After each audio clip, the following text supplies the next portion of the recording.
அந்த காலகட்டங்கள்ல பார்த்தீங்கன்னா, ஒரு பெண்ணுக்கு செவ்வாய் தோஷம் இருந்துச்சுன்னா, அது ஒரு மிகப்பெரிய ஒரு பிரச்சனையா தான் இருக்கு அந்த காலகட்டங்கள்ல. ஏன்னா,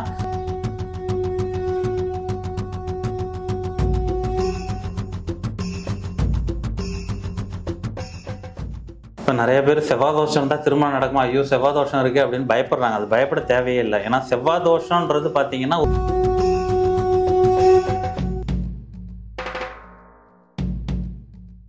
இப்போ பார்த்தீங்கன்னா, இப்போ செவ்வாய் தோஷம் இருக்கவங்களுக்கு என்ன பரிகாரம் பண்ணலாம்? அதாவது இப்போ பார்த்தீங்கன்னா, இப்போ நீங்க லவ் மேரேஜ் பண்ணுங்கறாங்கன்னா, அவங்க ஜாதகம் பார்த்துக்க மாட்டாங்க. அவங்க திருமணம் பண்ணிட்டு இருப்பாங்க. அப்படி இருக்கும்போது அவங்க மேரேஜ் பண்ணிட்டாங்க. இப்போ வந்து ஒரு ஆணுக்கோ, பெண்ணுக்கோ செவ்வாய் தோஷம் இருக்கு. அப்போ அவங்க என்ன பரிகாரம் பண்ணலாம்? என்ன பண்ணி அதை சரி பண்ண முடியும்? செவ்வாய் தோஷம் உள்ளவங்க அந்த பரிகாரம்னாக்கா மெயினா வந்து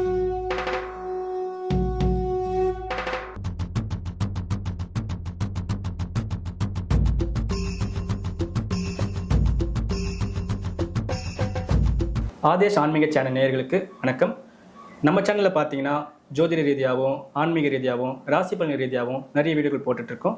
அந்த வரிசையில் பார்த்தீங்கன்னா நம்ம கூட இன்னைக்கு ஜோதிடர் ரத்னா ஆரி பாஸ்கர் அவர்கள் வந்திருக்காரு. அவர் கூட நிறைய விஷயத்தை பற்றி தெரிஞ்சுக்க போகிறோம். இப்போ சில விஷயங்களை அவர்கிட்ட கேட்டு தெரிஞ்சுக்கலாம். வணக்கம் சார். வணக்கம்.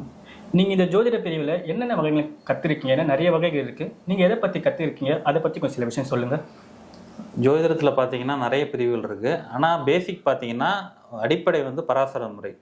இப்போ ஜோதிடம்ன்றது பார்த்தீங்கன்னா ஒரு பெரிய கலை. இந்த ஆயர்கலை 64 பார்த்தீங்கன்னா இது ஒரு கலை.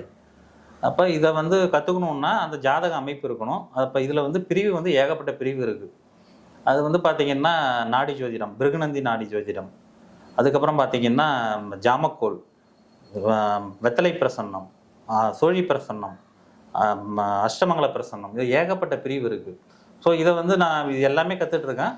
பட் இதை வந்து ப்ராக்டிஸ் பண்ணிக்கிட்டும் இருக்கேன், ரிசர்ச்சும் பண்ணிக்கிட்டு இருக்கேன். அது போயிட்டுருக்கு. Okay sir. நீங்கள் இந்த ஜோதிடம் கற்றுக்கும் போது எதை பார்த்து வியந்தீங்க? அதாவது இதை பார்க்கும்போது படிக்கும்போது ஆச்சரியமாக இருந்திருக்கும், இப்படிலாம் இருக்கா அப்படின்னு ஒரு யோசிக்கிற மாதிரி இருந்திருக்கும். அந்த மாதிரி என்ன விஷயத்தை பார்த்து நீங்கள் வியந்தீங்க, ஆச்சரியப்பட்டீங்க? இல்லை, நான் ஜோதிடத்தில் முதல் வரும்போது பார்த்தீங்கன்னா ஜோதிடம்ன்றதே வந்து ஒரு பெரிய விஷயம், ஒரு கடல். அது வந்து சாதாரணமாக வந்து நம்ம கற்றுக்க முடியாது.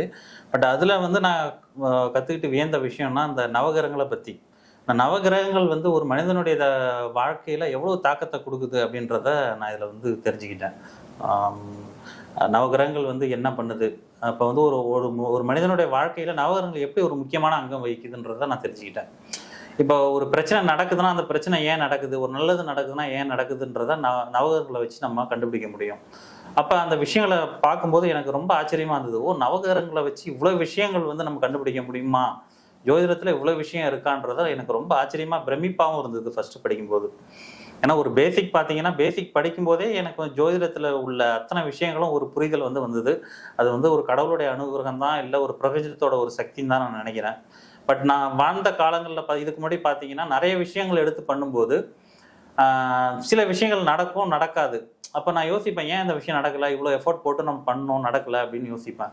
பட் அதெல்லாம் இன்னைக்கு வந்து நான் ஒரு ஜோதிடராகி என்னுடைய காலகட்டம் ஃபர்ஸ்ட்லேருந்து நான் பார்க்கும்போது அதை பார்த்து நான் வியக்கிறேன். ஒவ்வொரு தசா புக்தி, அந்த அந்தரம், சூட்சமம் இதெல்லாம் பார்க்கும்போது அந்த விஷயங்கள் வந்து கரெக்டாக ஒத்து போகுது. ஏன் அந்த விஷயம் நடக்கலை, இந்த விஷயம் ஏன் நடந்துச்சு அப்படின்ற விஷயம்லாம் கரெக்டாக அக்யூரேட்டாக இருக்குது. அப்போ வந்து ஜோதிடம் என்பது எந்த அளவுக்கு உண்மைன்றதை நான் பார்த்து ரொம்ப வியந்தேன் அந்த டைமில்.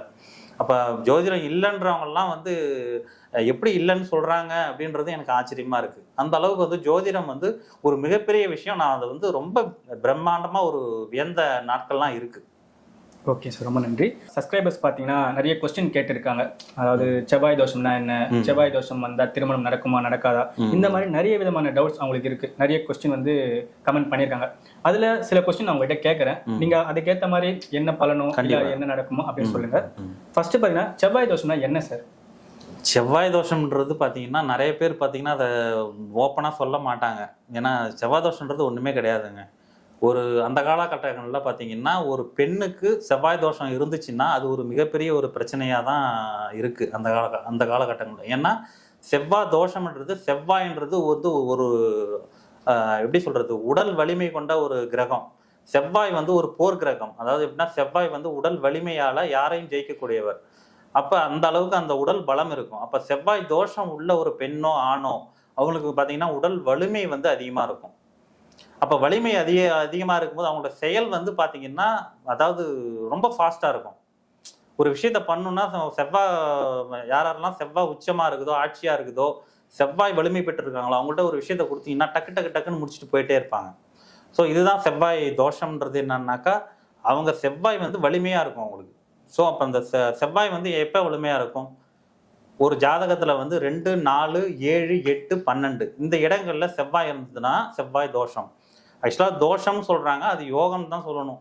ஏன்னா பார்த்தீங்கன்னா ஒரு பெண்ணுக்கோ ஆணுக்கோ செவ்வாய் தோஷம் இருக்குன்னா அவங்க வந்து என்ன ஒரு கல்யாணம் பண்ணும்போது தான் அதை பார்ப்பாங்க, மற்ற விஷயத்துக்கு பார்க்க மாட்டாங்க. ஏன்னா கல்யாணம் பண்ணும்போது இது வந்து ஓப்பனாக சொல்லணும்னா கல்யாணம் பண்ணும்போது தாம்பத்தியத்தில் அதிக ஈடுபாடு கொடுக்கும். இதுதான் உண்மை. செவ்வாய் தோஷம் உள்ள ஆணோ பெண்ணோ. அப்போ என்னன்னா ஆண்களுக்கு செவ்வாய் தோஷம் அந்த காலகட்டங்களில் பார்க்கறது கிடையாது, ஆனால் பெண்களுக்கு பார்ப்பாங்க. ஏன்னா அந்த ஒரு கல்யாணம் பண்ணும்போது அந்த செவ்வாய் தோஷத்து உடைய ஒரு ஆணை கல்யாணம் பண்ணாதான் அந்த பெண்ணுக்கு வந்து எல்லா ஒரு தாம்பத்தியத்தில் ஈடுபாடு அந்த ஒரு திருப்தி கிடைக்குன்றதுனால தான் செவ்வாய் தோஷம் உள்ள பெண்ணுக்கு செவ்வாய் தோஷம் உள்ள ஆணை கல்யாணம் பண்ணி கொடுக்கணுன்ற ஒரு தாற்பயம் அப்போ இருந்துச்சு. அது இன்னைக்கு வரைக்கும் போயிட்டு இருக்கு. பட் செவ்வாய் தோஷன்றது இதுதான். பட் செவ்வாய் தோஷன்றது நிறைய விஷயம் மழுப்பி நிறைய பேர் சொல்லுவாங்க அப்படி இப்படின்னு சொல்லி. இதுதான் விஷயம். செவ்வாய் தோஷம்னா ஒரு பெண்ணுக்கோ ஆணுக்கோ வந்து உடல் வலிமை அந்த தாம்பத்திய விஷயத்துல ஒரு ஈடுபாடு அதிகம் இருக்கும். ஸோ அதை வந்து ஈடுகட்டுற மாதிரி ஒரு ஆணோ பெண்ணோ இருந்தால் மட்டும்தான் அவங்க இல்லற வாழ்க்கை நல்லா இருக்கும். இதுதான் செவ்வாய் தோஷம். ஓகே சார், ரொம்ப நல்லா சொன்னீங்க.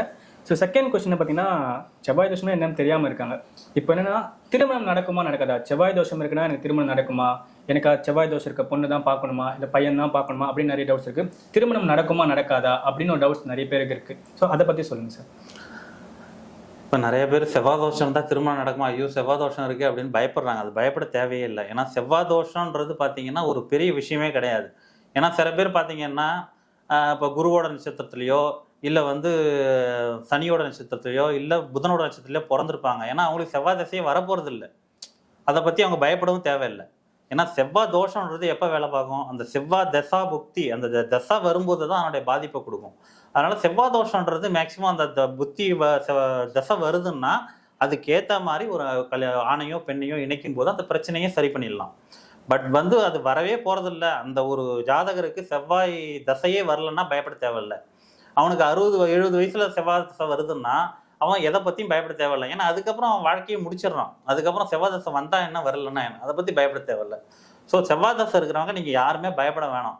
ஸோ இந்த செவ்வாய் தோஷம் இருக்கிறவங்க யாரும் பயப்பட வேணாம். நீங்கள் வந்து அதை பற்றிய ஒரு திங்கிங்கும் வேண்டாம். உங்களுக்கு ஆட்டோமேட்டிக்காக கல்யாணம் நடக்கும். அதுக்குள்ள சூழ்நிலையும் கிரகங்கள் கொடுக்கும். ஆனால் செவ்வாய் தோஷத்தை பற்றி நீங்கள் வந்து தவறான புரிதலை இன்னைக்கு வந்து நிறைய பேர் வந்து புரிஞ்சு வச்சிருக்காங்க. அது ரொம்ப தப்பான விஷயம். ஓகே சார், ரொம்ப நல்லா சொன்னீங்க. செவ்வாய் தோஷம் இருக்கவங்களை கல்யாணம் பண்ணால் என்ன நடக்கும்? இந்த டவுட் நிறைய பேருக்கு இருக்கு. நம்ம செவ்வாய் தோஷம் கல்யாணம் பண்ணால் நம்ம வாழ்க்கையில் பிரச்சனை வருமா, இல்லை நம்மளுக்கும் செவ்வாய் தோஷம் வந்துருமா, நிறைய டவுட்ஸ் இருக்கு. செவ்வாய் தோஷம் இருக்கவங்களை கல்யாணம் பண்ணால் என்ன நடக்கும்? நார்மலாக செவ்வாய் தோஷம் அப்படின்றபோது செவ்வாய் தோஷம் உள்ளவங்கள கல்யாணம் பண்ணலாம். அவங்களுக்கு செவ்வாய் தோஷம் இருந்து அதாவது அந்த செவ்வாய் தோஷம் அவங்களுக்கு ஆணுக்கும் பெண்ணுக்கும் இருந்துச்சுன்னா பிரச்சனை இல்லை. அது வந்து சரிசமமாக ஈடுகட்டிடும். அதனால ஒரு பிரச்சனையும் வராது. இப்போ ஒரு பெண்ணுக்கும் ஆணுக்கும் செவ்வாய் இருந்து ஒருத்தருக்கு இல்லை அப்படின்னா அந்த தசை வரும்போது அவங்களுக்கு பாதிப்பு கொடுக்கும். என்ன கொடுக்கும்னா பிரிவினை கொடுக்கும். கணவன் மனைவியே பிரிவினை கொடுக்கும். குடும்ப ஒற்றுமையை சீர்குலைக்கும். அப்புறம் இந்த மாதிரி விஷயங்கள்லாம் குடும்பத்தில் பிரச்சனை வரும். அடிக்கடி சண்டை, கோர்ட்டு, போலீஸ் ஸ்டேஷன் ஏறுற அளவுக்குலாம் பிரச்சனை நடக்கும். இப்போ செவ்வாய் தோஷம் ஒரு பிரச்சனை தான். பட் என்னன்னா இந்த எதிர்பாலினத்தில் நம்ம செவ்வாய் தோஷம் இருக்கா இல்லையான்றதை பார்த்து தான். சில பேர் பார்க்காமலே சில லவ் மேரேஜ்லாம் பண்ணிவிடுவாங்க, செவ்வாய் தோஷம் இருக்கா இல்லையான்னு பார்க்காம.